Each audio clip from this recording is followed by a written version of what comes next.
Good evening. Thank you for coming to the 5th annual UVA Student Oratory Competition.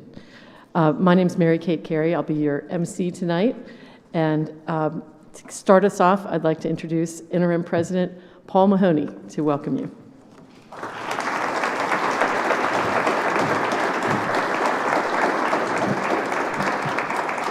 Welcome to the competition. I'm delighted to be Mary Kate's sidekick this evening. For those of you who are joining us in person, thank you for coming out tonight. And for those who are joining us on the live stream, welcome and thanks to UVA Club's global network for making the broadcast possible.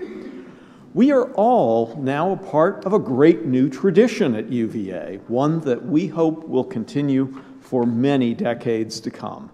The fact that this event was almost completely student-driven from its inception, and to see so many students here tonight cheering on the contestants says volumes about the number of students here on grounds who want to stand up for what they believe and want to speak out about democracy. Tonight's prompt is, describe an event from American history and explain how it illustrates a founding principle of the Declaration of Independence. We're about to hear some great stories about pivotal moments in the American story. This is a particularly apt topic as we approach the 250th anniversary of the Declaration of Independence. Tonight's competition is a sneak peek at the university's celebration of the 250th, which will officially start in January. Think Again is proud to have as a co-sponsor UVA 250, as well as the College of Arts and Sciences, the Karsh Institute of Democracy, and the UVA Office of Engagement. Think Again and the Karsh Institute will team up to host the first ever statewide oratory contest in the spring to celebrate the 250th of the Declaration. College students from across the Commonwealth will compete to deliver the prize-winning speech on the steps of the state capitol on July 4th, 2026, during the gala celebration there.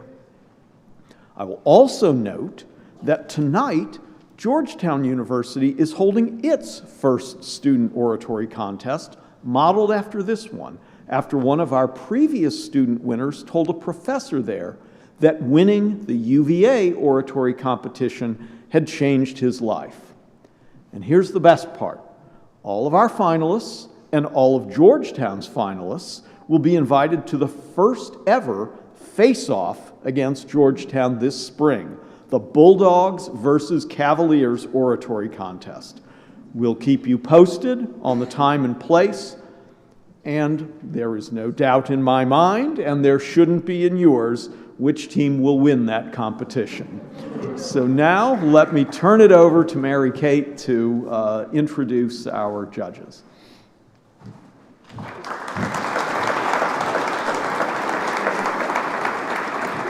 Okay, go Who's. Thank you, Paul. Dee Nakampura of the College of Arts and Sciences had a last-minute change in her schedule, and she has been incredibly supportive of everything we've done at Think Again. Jen Baer's here as Associate Dean to represent the college. That same incredible support has also been true at the Karsh Institute of Democracy as well. We're very grateful to Cindy Frederick and Patrick Stanley at the UVA Office of Engagements for helping us share this competition with so many alumni, parents, and friends all over the world tonight. And we wouldn't be here in the dome room of the Rotunda if it wasn't for the friendship of someone I first met here at UVA 40 years ago, the great Sherry Winston. Thank you, Sherry.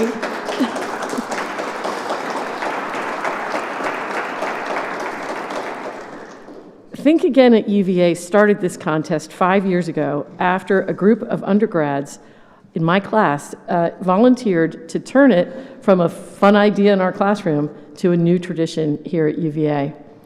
For those of you who don't know, Think Again is an initiative on grounds that helps students thrive by promoting free speech, diversity of viewpoints, intellectual humility, and critical thinking. I cannot say thank you enough to Sarah Hart, Silas McClellan, Christina Ashew, and our Think Again Fellows who have helped make tonight such a success. And we're grateful as well to our semifinal judges, Robin Eiler, Kelly Johnson, and a previous finalist, Matt Weber, who is also here. Hello, Matt. They had a very difficult job of deciding between a record number of entries. You're about to see what a great job they did. So please join me in thanking the entire team.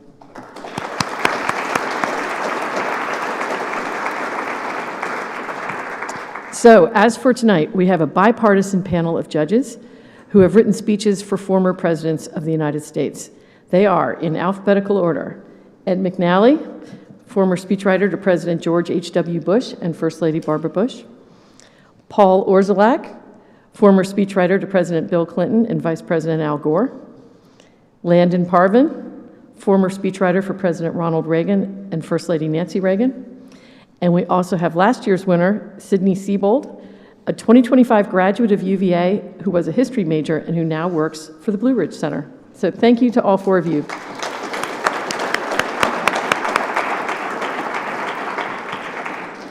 This evening, our 8 contestants will each give a 5-minute speech on the same prompt that's up here. Our judges will be evaluating the speeches, half on the caliber of the writing and half on the quality of the delivery. The 2 winners of tonight's competition, one undergrad, one graduate level, will each win $1,000. And, like Sydney, the undergrad winner will have the opportunity to serve on next year's panel of judges. We will announce the winners this evening once the judges finish their deliberations after the last contestant speaks. To those of you who are watching online, please stay tuned until we announce the 2 winners. Contestants, thank you for taking the time to compete and to tell your best stories. I'm here to tell you this is not a hostile crowd. This is a very friendly audience of good listeners, and we're all here to cheer you on. So, this is a speechwriter's idea of a really good time. So, would you guys agree? So let's get started. We will go in alphabetical order with the undergraduates first. So our first contestant is Anant Gotham, second-year student majoring in economics and philosophy. Anant?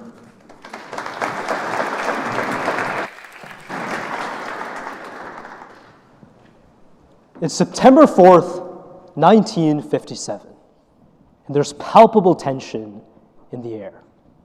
It's been 3 years since Brown v. Board of Education declared segregation in schools unconstitutional.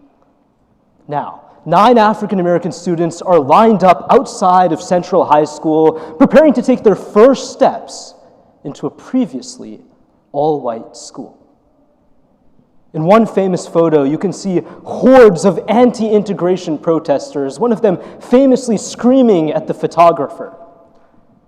But the subject of the photo isn't the protesters.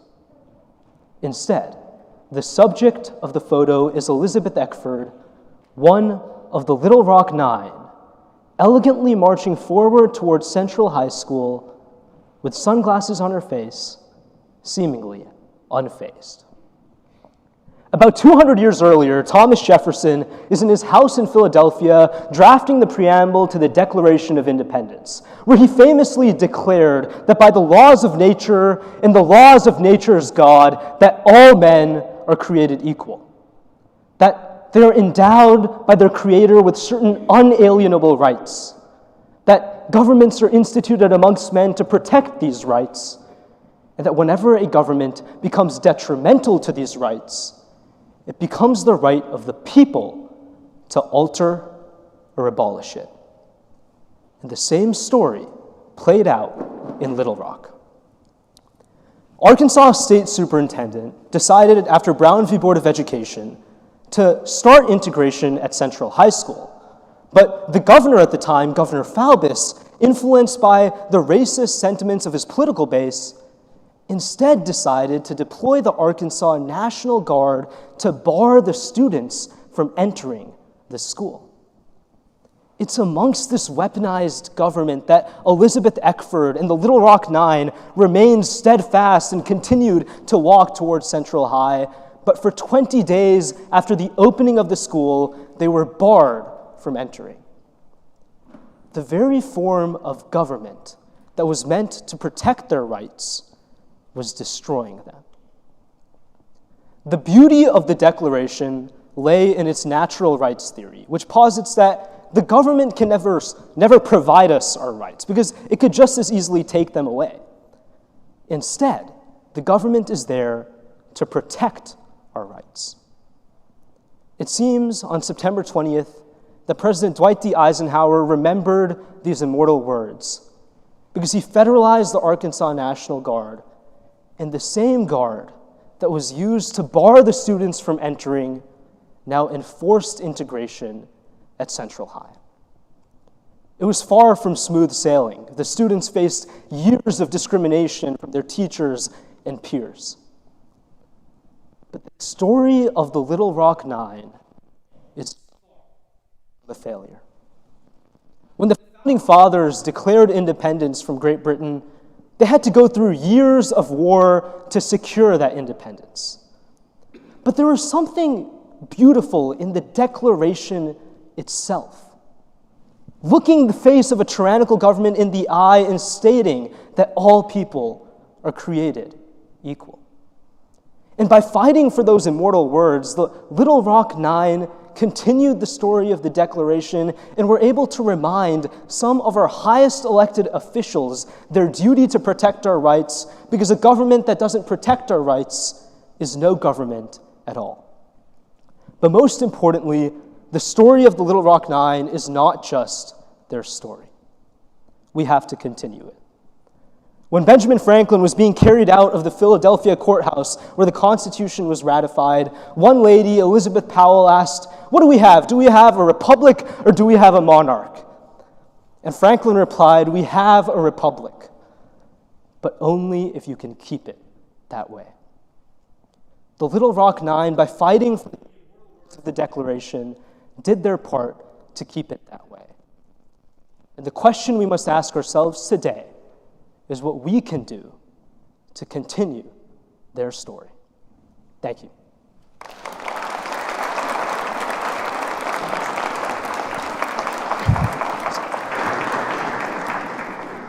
Thank you, Anat. And next we have Nolan Height, second-year student in the Commerce School. Nolan?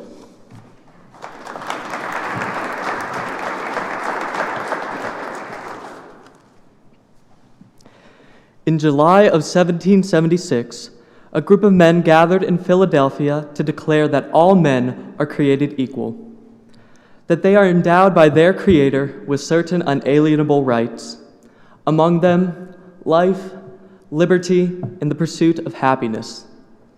72 years later, another July gathering, this time in a small Wesleyan chapel in Seneca Falls, New York, asked the nation to finish what it had begun. There, Elizabeth Cady Stanton rose before a crowd of women and men to declare something audacious, that those same self-evident truths must apply not only to men, but to women too. Her words, the Declaration of Sentiments, echoed Jefferson's, but with a new moral force. "We hold these truths to be self-evident," she proclaimed, "that all men and women are created equal." Seneca Falls was not just a convention, it was a conversation across time, a moment when America looked again at its founding promise and asked, do we mean it?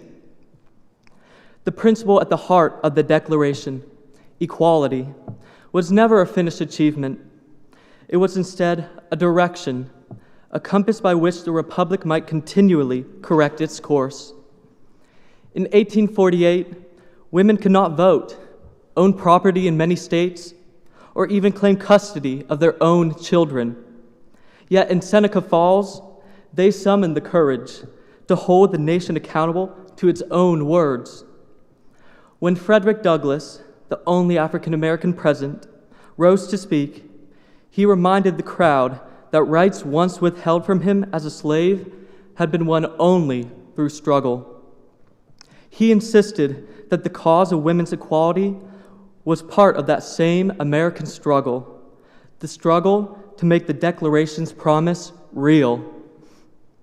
Douglass's presence that day was not symbolic, it was prophetic, because the founding principle of equality is expansive.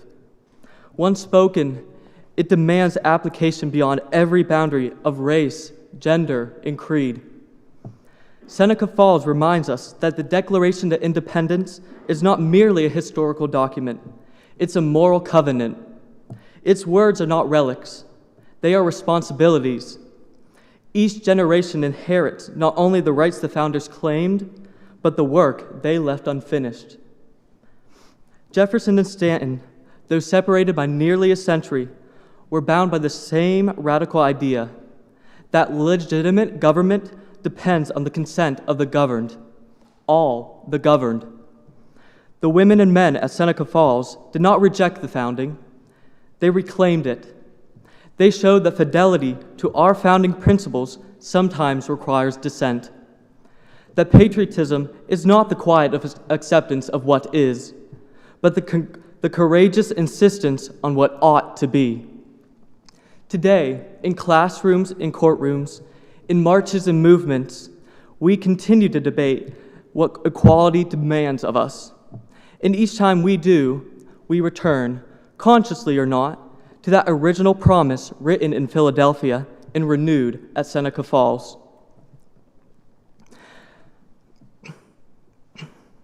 That America's greatness lies not in perfection, but in its capacity for progress. Our founders wrote ideals that they themselves did not yet live.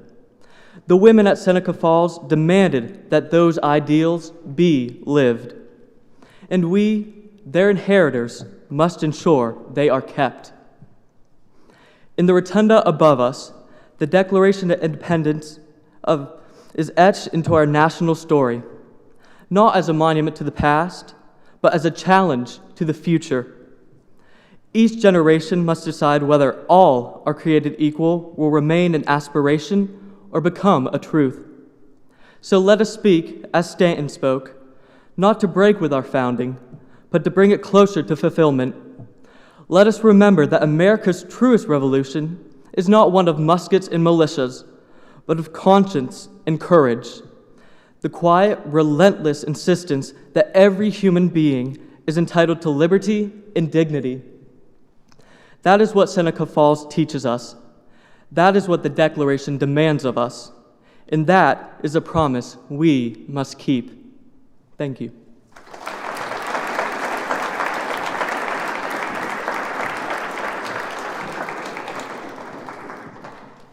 Thank you, Nolan. Next, we have Madeline Livingston, a fourth-year biology major.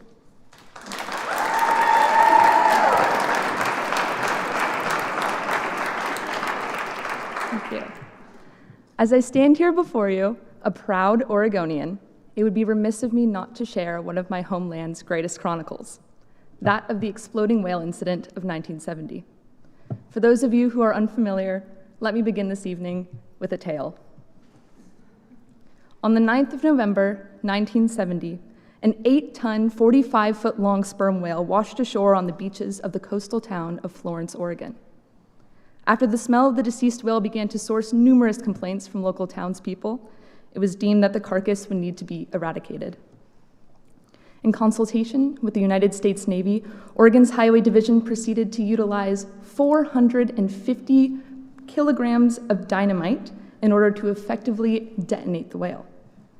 Now, mind you, 450 kilograms, or roughly 1,000 pounds, is quite a hefty sum, and a local military veteran with experience in explosives training warned that a mere 4 kilograms would be sufficient, 1% of their proposed ammunition. But his cautions were left unconsidered.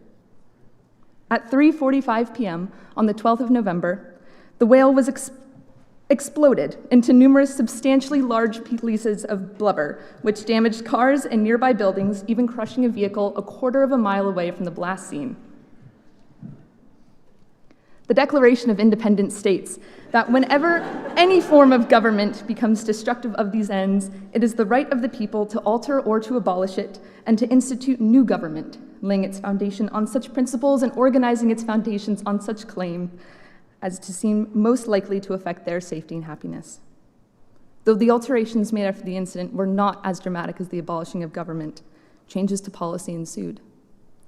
Paul Linman, a reporter out of Portland, Oregon, closed his story of the event by stating, "It might be concluded that should a whale ever be washed ashore along Lane County again, those in charge will not only remember what to do, they'll certainly remember what not to do."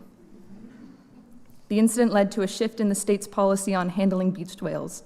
Almost a decade later, 41 sperm whales were beached nearby, where their remains were burned and buried, as opposed to detonated. In our country, where the people are free and beached whales may at times be exploded, it is imperative that we exercise our right to government reform when our unalienable rights to life, liberty, and the pursuit of happiness are threatened. Oregon's procedure now includes a consultation with numerous experts, including the West Coast Marine Mammal Stranding Network, to handle and oversee the ever-delicate situation of whales washed ashore, the National Oceanic and Atmospheric Administration to conduct autopsies in order to determine the next best course of action, and Oregon State Parks to manage the site and erect barriers around the scene for public safety. These organizations are made up of scientists, wildlife agencies, specialists, and volunteer networks who impart abundant knowledge and learned skill on how best to deal with a situation such as this safely and efficiently. When policies are shown to be defective and need to be replaced, it is critical that experts are consulted, heeded, and included in conversations regarding how our government must be changed. Through education, we learn about our history and how best not to repeat it when those past actions yielded undesirable results. Just as we were once governed by a king, our Declaration of Independence outlines how a country such as ours strives to remain free of rule by our British brethren, or any tyrant for that matter. As a nation, we are made up of incredibly diverse worlds, and our Declaration serves to benefit all those who make our country truly free. The thinkers, the creators, the adventurers, the seekers, the lovers, the dreamers, and the whales. Thank you.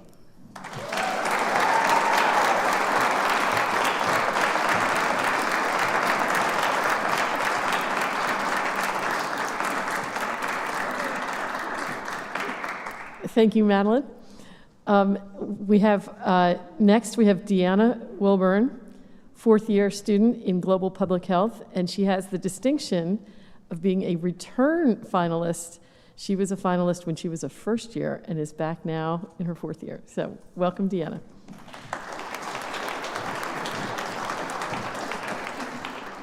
Very full circle, and I have some pretty awesome competition to compete against. To be entirely frank with you, the Declaration of Independence has ruined my opportunity to have a good struggle story. I have a grandfather who survived Siberia and immigrated to America knowing no English. The only reason I know this is because, well, he told me every day. So I don't know how you used to do your homework after school, but each day for me it was, "Diana, are you working hard? Just remember, you need to work harder." He'd also remind me of how he walked to school over 3 kilometers every day in the blizzard, or how he had his first dentist appointment inside a gulag. The number of times I heard about the Soviet Union in my daily life, you would still think it actively existed. When your family is an immigrant family, it feels like you can't complain about anything. But when you think about it, the most American thing that we can do is to complain. Yes, you heard me. The Declaration of Independence is the parchment version of a strongly worded Yelp review. Or it's like a crowd of French people shouting for bread in Les Mis. But the key most important difference between the Declaration of Independence and its founding fathers and my grandfather is that the founding fathers were able to complain successfully. They were able to create real change, resulting in our nation's independence. And since then, Americans have exercised our right to complain throughout history. Our complaints have brought about extraordinary changes, some of our nation's brightest moments, like in 1920 when women got their right to vote, in 1964 when the Civil Rights Act outlawed race-based discrimination, In 1965, when we eliminated the federal immigration quota for those outside of Western Europe via the Hart-Celler Act. Or in 1990, when our government outlawed discriminating against Americans with disabilities. All of these moments illuminate the principles that America truly stands for. The ability to see that what today promises us isn't enough, but together we can build the promises we deserve tomorrow. I know I just listed several historic moments, and I realize that those are our most positive and most proud moments, but the truth is that there isn't a single historic event that encapsulates the founding principles of the Declaration of Independence, because all of them do. And this is why. My family found themselves in Kyiv, Ukraine during Chernobyl. My grandparents sent my mother to Russia to escape the radiation. But the ruling party ordered families to recall their children, continuing the lie that all was well. My mother tells me about how she was chronically sick with a cold and how her hair fell out. My grandmother, Lyudmila, developed fatal brain tumors. My family and millions of fellow Ukrainians were at the mercy of a government that prioritized protecting itself over its own people. In the US, we throw around the phrase, know your rights, without realizing how much of a privilege it is to have them. My family didn't have the right to complain against the USSR. And even in America, they didn't have the right to become immigrants without the monumental Hart-Celler Act. Any liminal progress we have ever made to move our nation forward was because we had the courage to recognize that the reality we were living in shouldn't be the reality for Americans tomorrow. I understand this all too well as someone that helped throw a party for my grandparents the day they got their green cards. It's a privilege to say your opinion out loud, to make it a promise through purposeful action, to make a better tomorrow possible. Through our founding principle, we recognize, we realize, and we verbalize that we can do better. We have the freedom to say it and the audacity to do it. We strive, we complain, we work so their children have an even harder time writing their college entrance struggle story essays. Spasibo всем, and thank you.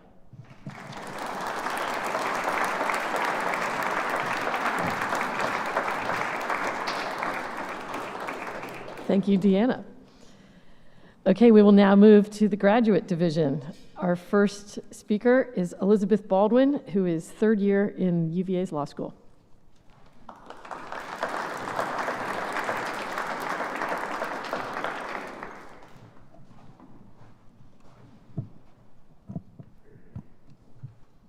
In humans, you can tell where someone was born and grew up from chemical markers in our teeth. It's embedded there like a map. Where we're born shapes our instincts. It's an invisible hand guiding us to repeat patterns from stories we forget we ever heard. A country's like that too. This country's like that. And the Declaration of Independence is our birth certificate. It tells us who we are. And one thing we've inherited from it is that we like a story to start with a little bit of patient sufferance. We like a story like the one the Declaration tells. Patient sufferance until the burden is too great, then a revolution and a vindication of our natural rights. It's in our bones, our DNA. So let me tell you a story like that. It's cold in Memphis in February. It's cold and it's rainy and it's wet. And it was on a cold, rainy, wet day in Memphis in February that Ethel Cole and Robert Walker died taking shelter from the rain. Cole and Walker were sanitation workers, which is another way to say garbage men. And on that day in February 1968, when they sought shelter inside their garbage truck, it malfunctioned, and the compactor crushed them to death. In another world, it could be called unlucky, but not in Memphis in 1968, because Cole and Walker were not the first to die this way. For Memphis sanitation workers, pay was bad and conditions were worse. Men would go home smelling like garbage to families they couldn't feed with the wages they earned. They'd requested better pay, safer conditions, but the city kept ignoring them and they kept working. kept the city clean. In the words of the Declaration, such has been the patient sufferance of these sanitation workers. But revolution is our birthright too, and Cole and Walker's deaths marked the end of patient sufferance. 11 days later, sanitation workers went on strike. 10,000 tons of trash piled up throughout the city. What were their demands? Well, there were official demands about safety and pay, but the message, the words covering the signs they carried as they marched through the city, they did not say better pay, and they did not say better conditions. They settled on something so simple and universal and integral to the founding of this country that it would stir that part inside of all of us that tells us where we're from. When the 1,000 workers took to the streets, their signs declared, "I am a man." And what they didn't add was, didn't the Declaration say all men were created equal? They didn't have to. Any American who reads those words can finish that sentence themselves. It's the words so entwined with who we are that we call them up on instinct. Invoking the Declaration is enough. Because what is the Declaration of Independence but the beginnings of a strike? Declaring we have endured too much to endure any further, demanding a government that will stand between us and the cruelties and indignities of the world. And 192 years later, that same story, etched into the consciousness of the Memphis sanitation workers, was made manifest as they fought to be treated with dignity and respect for doing the work that everyone needs done, but no one wants to do. The last line of the Declaration of Independence, right at the end, before the signatures, says we mutually pledge to each other our lives, our fortunes, and our sacred honor. The sanitation workers' strike was no different. Lives were lost. Which brings us to the part of this story that you'll probably know. On April 4th, 1968, Martin Luther King Jr. was assassinated in Memphis after coming to aid in the protests. The city settled with the workers 12 days later. Where we're born shapes our instincts. And this country was born of revolution. We were born demanding dignity. And these instincts, this story, these words, they're what place a founding father and a garbage man on equal footing. This is the story that tells us who we are, what we deserve, and how to fight for it. Thank you.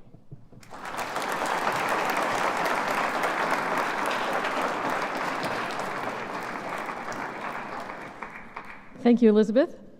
Next, we have Brandon Morgan, who is a first year at the Darden School of Business. Brandon?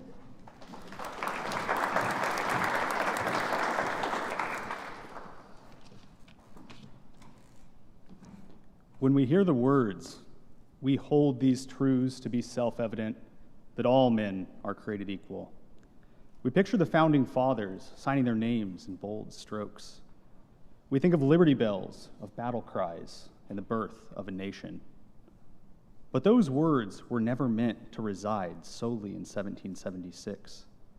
They were meant to grow, to move, to light the way for generations yet to come. And in 1936, in the quiet fields and small towns of rural America, those words echoed once more. Not through a revolution of muskets and marching armies, but through something far more humble, the arrival of electricity. When President Abraham Lincoln signed the Homestead Act on May 20th, 1862, to grant free land to those willing to cultivate it, he sought to make manifest his vision of the purpose of government, to elevate the condition of men, to lift artificial weights from all shoulders, to afford an unfettered start and fair chance in the race of life. By 1930, this once shining ideal had begun to grow dim. While urban and rural populations were nearly equal, 90% of urban homes had power. The same was true of only 10% of rural homes. Imagine that. Families milking cows by lantern light. Children studying by the flicker of an oil lamp. Mothers cooking meals on wood stoves and cleaning clothes on washboards.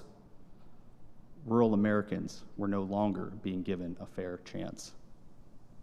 While city streets bustled under electric lamplight and hummed with progress, millions of Americans remained in the dark. Did rural families lack effort or ambition? No, they simply lacked access to opportunity. As Nebraska Senator George Harris wrote, they were growing old prematurely, dying before their time.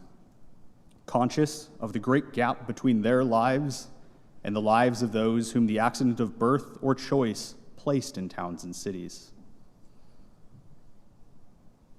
The great promise of equality, written in our founding document, flickered faintly. On May 20th, 1936, 74 years to the day after President Lincoln signed the Homestead Act, Congress passed the Rural Electrification Act, one of the most important pieces of legislation of President Franklin D. Roosevelt's New Deal. This law enabled the federal government to make low-cost loans to farmers who banded together to bring electricity to rural America. It wasn't about the government doing everything. It was about government enabling its citizens to achieve prosperity. With the stroke of a pen, the course of everyday life in America was forever changed. Farmers and neighbors formed cooperatives. They pooled their resources, mapped their lands, and together they raised the poles and strung the wires that would bring light to the countryside. The government provided the loans, but the people built the future with their own hands. That, to me, is the Declaration of Independence made real. Our founders believed that government exists to secure the rights of life, liberty, and the pursuit of happiness. And in the 1930s, electricity became the key that unlocked those rights for millions. Farmers could work safely after sunset. Children could study at night, and hospitals could power life-saving machines. And a boy in the San Miguel Basin of southern Colorado, my grandfather, could become the first in his family to graduate high school and live a proud and happy life as an American farmer. The Declaration promises that we are all created equal, but equality doesn't mean sameness. It means fairness. It means every person should be afforded a fair chance in the race of life. The Rural Electrification Act gave that chance to people who had been left behind. And in this story is a kind of patriotism we rarely discuss. The unity of neighbors and communities working together for the good of all. Independence doesn't mean standing alone. Freedom often starts when people join hands. Afforded the opportunity by their government, rural Americans built their future one pole, one wire, one spark at a time. And when the lights came on for the first time in those farmhouses, it wasn't just the bulbs that glowed. It was the American dream. Thank you.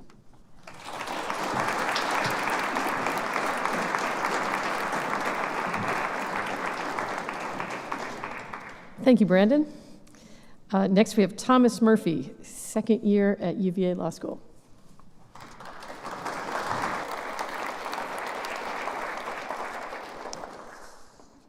Nuts.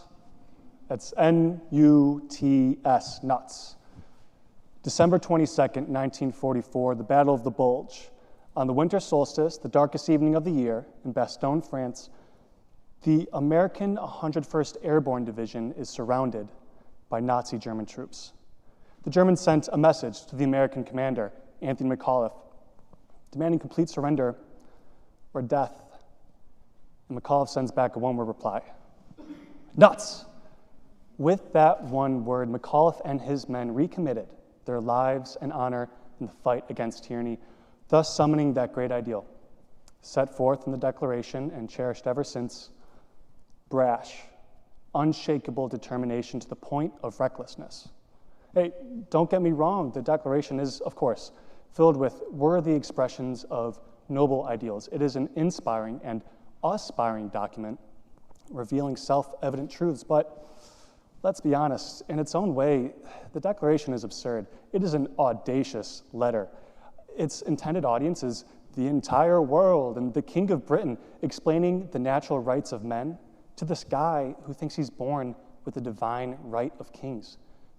To speak of independence, no, America is a colony, and colonies are places from which wealth is extracted and then delivered to English aristocrats. The Americans are just a bunch of cowboys, rejects with poor pedigree. Oh, and these truths, what makes them so self-evident? The people who are declaring a universal birthright to life, liberty, and the pursuit of happiness do so from the master house of their slave plantation. And then to follow up this philosophy with a bunch of grievances about taxation, it's unserious, it's unsophisticated, it's nuts. These Americans are lost in the unknown, surrounded by a death machine. Conquerors of Europe, conquerors of the world, they have no reason to think that any of this is going to work out. Americans, surrounded. Well, the 101st Airborne are paratroopers. They're supposed to be surrounded. And they held their position for 4 days under heavy German fire until the 4th Armored Division arrived and liberated Bastogne, France. The Allied forces proceeded to liberate Europe. Ask any foreigner who deals with us Americans. We are a brash people. We talk too loud. We talk too much. But we are sincere. And that's what the Declaration really is, above all else. Beyond the nobility, beyond the philosophy and the audacity, beyond the grievances and the hypocrisies, it is sincere. We, the people, are sincerely dedicated to the cause of liberty and self-determination. And folks from across this fine country have persevered through long, dark, cold nights of tyranny, waiting for the 4th Armored Division to arrive. Whether it be in Valley Forge or Bastogne, France, our sincere, brash, reckless declaration of independence in the face of overwhelming odds is our founding ideal. And so to the Nazis in 1944, we say nuts. And to the English in 76, we say nuts. And if you would surrender your natural rights for the cold comfort of tyranny on the other side of that battlefield, I say nuts to you. Because we will stay here, Americans, surrounded. Night is closer and will be longer and darker than it has ever been before. But tomorrow, dawn's rose light is going to creep over that horizon, and it's going to break the night into day. Until then, with a firm reliance on the protection of divine providence, we mutually pledge to each other our lives, our fortunes, and our sacred honor. Thank you.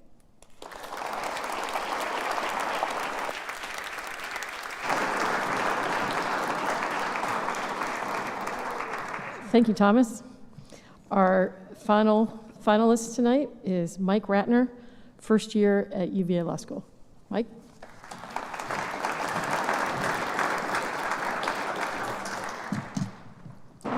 Good afternoon. The pursuit of happiness can seem insignificant compared to life and liberty. It's a bit of a kid brother joined to its older, more dignified siblings by conjunction. However, I would argue that its inclusion in the Declaration of Independence is no afterthought. Imagine a life without joy, or liberty without following one's passions. Suddenly, the two pillars of freedom are rendered hollow and cold. The pursuit of happiness is a common thing known to everyone in this country, but its ubiquity does not render it mundane. While life and liberty are monolithic columns which gird democracy, individual pursuits of joy form a mosaic of hope that stretches between them, shimmering in all colors. In that way, it is uniquely American and distinctly wonderful.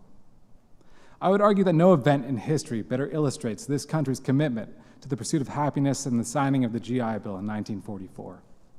As the Second World War drew to a close, policymakers began to wonder what the day after would look like. Millions of service members would return to civilian life following years away from home, from work, and from education. The collapse of veterans' benefits following the First World War indicated the gravity of the task. Prior to the Second World War, less than half of Americans owned homes, 1 in 20 went to college, and many had grown up in the breadlines of the Great Depression. In this context, the Servicemen's Readjustment Act of 1944 became a structural reimagining of the American education system and the social contract. The bill provided subsidized education, zero-interest home loans, and enhanced unemployment benefits to all veterans. By the time the original GI Bill ended in 1956, 7.8 million veterans had used its education and training benefits. 4.3 million home loans had been guaranteed, and 9 million veterans had received enhanced unemployment protection. The swords had been beaten into plowshares. The post-war economy thrived as millions of American families enjoyed higher-paying jobs, better housing, and greater economic stability. Their government had given them the tools to flourish. Their individual experiences of joy rippled across the nation and formed lasting currents of progress. The final message was supposed to be clear: if you serve your country, we will facilitate your pursuit of happiness. But this wasn't entirely the case. Despite its race-neutral language, black veterans were systematically excluded from the benefits of the GI Bill. One of the bill's chief architects, John Rankin, specifically sought language which would allow states in the Jim Crow South to deny home loans to black vets. In addition, many colleges in the South effectively banned black Americans from attending well into the 1960s. The scourge of racism still permeated America's banks and schools. Reconciling the incredible accomplishments of the GI Bill with its statutory discrimination and unequal application is difficult. The same could be said about much of American history. How could the man who proclaimed life, liberty, and the pursuit of happiness have owned slaves? These hypocrisies are stains on that mosaic of happiness which hangs between the columns of life and liberty. But as we slowly wash those stains away, we must first consider them so that we may avoid marring the artwork again. Life, liberty, and the pursuit of happiness are unambiguously good. Education, housing, and economic stability are unambiguously good. The problems in this country come not from our ideals, but in our execution of them. In that way, the GI Bill's vast but selective positive impact truly illustrates the Declaration of Independence. It is a declaration of incredible promise, but we must be forever diligent in ensuring its equal application. One day, the mosaic of this country will truly shine without a blemish. I look forward to basking in that multicolor happiness. Thank you.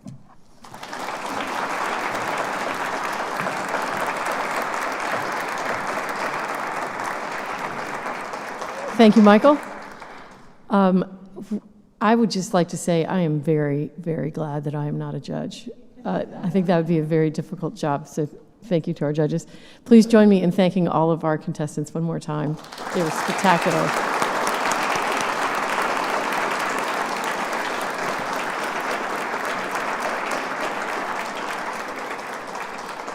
We will now give our judges some time to deliberate.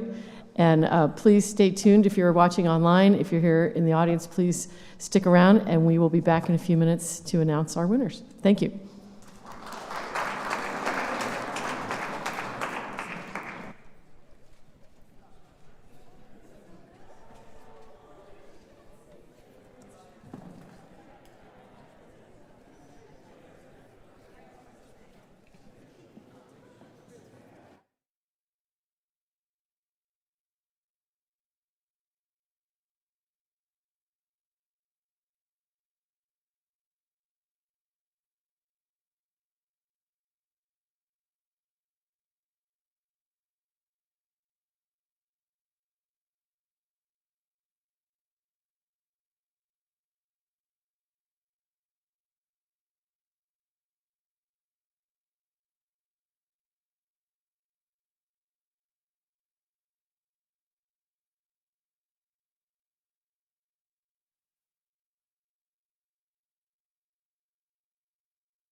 I will wait for everyone to take their seats.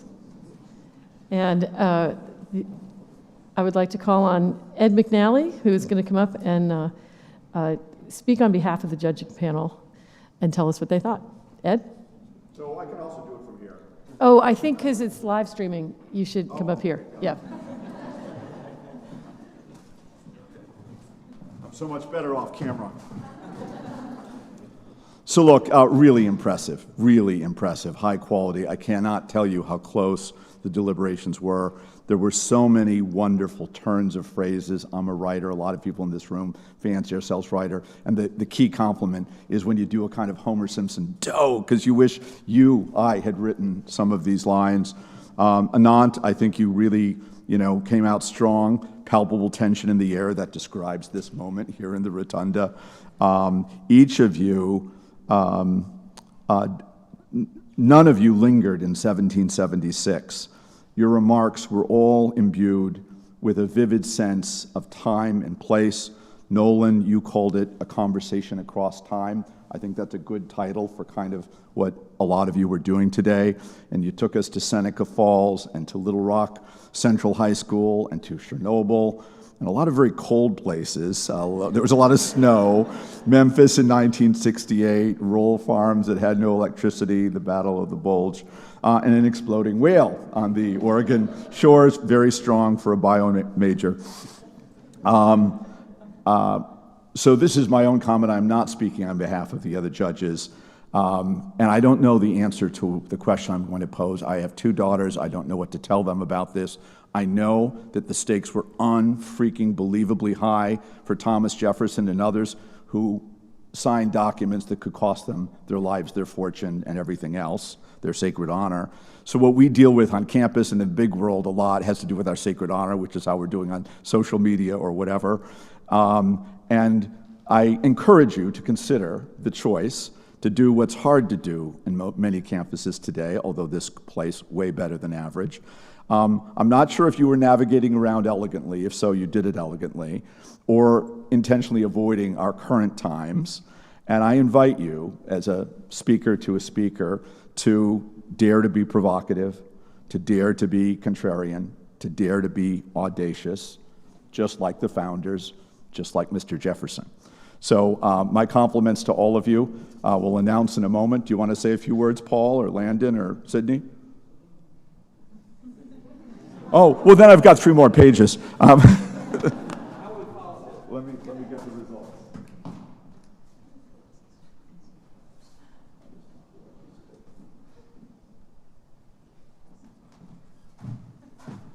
I'm one of those who has been, here they are. What was it, the Oscar one where they actually announced the wrong winner? I'd like to avoid that today. And so for undergraduate, the winner of the oration competition and honoring the Declaration of Independence and Mr. Jefferson today is Deanna.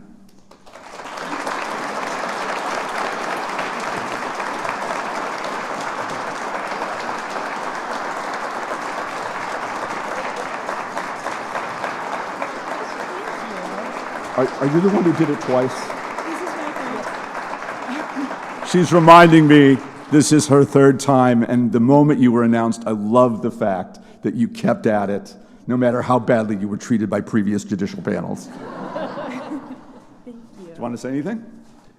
No. I've already said my piece. Thank you so much for listening, and this has been such a special space for me.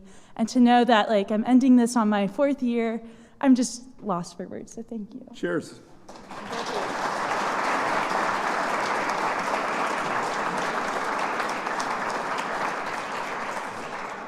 And we have a clean sweep of the fairer sex. Elizabeth, you are the champion for...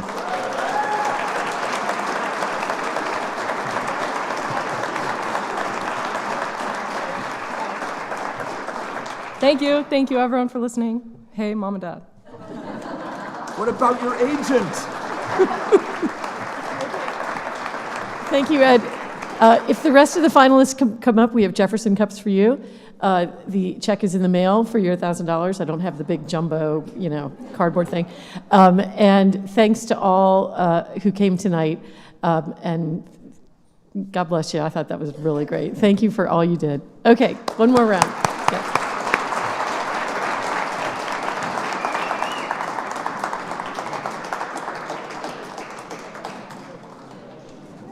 I don't have enough